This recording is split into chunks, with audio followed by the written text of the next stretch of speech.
Ngayon po ay Wednesday ng ikalawang linggo ng muling pagkabuhay at ang mabuting balita ng Panginoon ayon kay San Juan. Papuri sa iyo, Panginoon.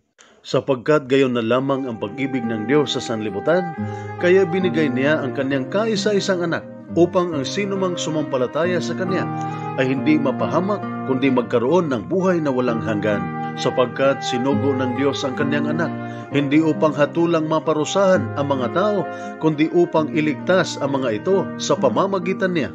Hindi hinahatulang maparusahan ang sumasampalataya sa anak, ngunit hinatulan na ang hindi sumasampalataya sapagkat hindi siya sumampalataya sa kaisa-isang anak ng Diyos. Ganito ang paghatol ng Diyos. Naparito sa sanlibutan ng ilaw, ngunit inibig pa ng mga tao ang dilim kaysa liwanag, sapagkat masasama ang kanilang mga gawa. Ang gumagawa ng masama ay ayaw sa ilaw, ni hindi lumalapit dito upang hindi mahayag ang kaniyang mga gawa. Ngunit ang namumuhay sa katotohanan ay lumalapit sa ilaw upang mahayag na ang mga ginagawa niya ay pagsunod sa Diyos.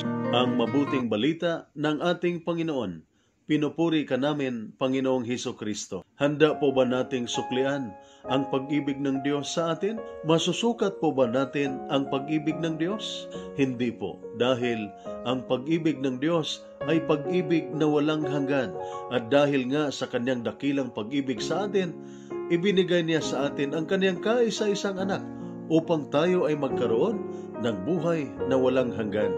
Paano naman ang ating pag-ibig sa Diyos? Maaari ba natin itong masukat? Masusukat po natin ang ating pag-ibig sa Kanya dahil ang ating pag-ibig sa Diyos ay mayroong hangganan. At isa po sa mga dahilan kung bakit mayroong hangganan ng ating pag-ibig sa Diyos ay dahil natatakot tayong mawala sa atin ang ating tinatamasang kalayaan sa mundo. Dahil ang pag-ibig sa Diyos ng pag-ibig na walang hanggan ay ang pagsunod sa Kanyang kautusan na walang kondisyon. Kaya kung iniibig natin ang Diyos ng pag-ibig na walang hanggan, handa tayong iwasan at tanggihan ang maraming bagay na inaalok sa atin ng mundo. At ang nauuna sa ating listahan ay ang kasalanan. Pangalawa, ang masyadong mataas na pagtingin natin sa ating sarili na lagi pong lamang at mataas kaysa ating kapwa, at mababa ang ating tingin sa sino mang nangangailangan at naghihirap. Ito ay iilan lamang sa maraming bagay na humahadlang sa atin upang ibigin ang Diyos na walang hanggan. Ngunit isipin natin na kung iniibig tayo ng Diyos na walang hanggan, handa din tayong ibigin siya ng walang hanggan. Suklian natin ang kanyang pag-ibig sa atin sa pamamagitan ng ating pag-ibig sa lahat. Ngunit lalo na ang mga taong mahirap ibigin, ang mga taong hindi kaibig-ibig, ang mga taong laging nananakit sa atin. Ibig sabihin, ang pag-ibig sa kanila ay ang pagpapatawad sa lahat ng sakit at sama ng loob na idinudulot nila sa ating buhay. Kaya handa ba nating suklian ang walang hanggang pag-ibig ng Diyos sa atin? Ito po ang salita ng Diyos, ang ating gabay. Let us pray. Lord God, Almighty Father, Creator of mankind and author of peace, those who take refuge in you will be glad and forever will shout for joy. Protect our soldiers as they discharge their duties. Protect them with the shield of your strength and keep them safe from all evil and harm.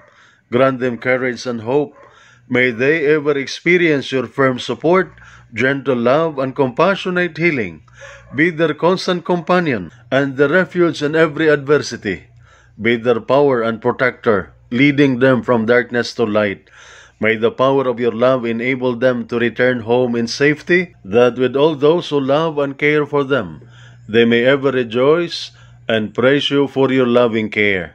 We ask this through Christ our Lord. Amen. Mary, Queen of Peace, pray for us. Saint Michael the Archangel, pray for us. Saint Ignatius of Loyola, pray for us. At sumainyo at sa inyong pamilya ang pagpapala ng makapangyarihang Diyos, Ama, Anak at Espiritu Santo. Amen.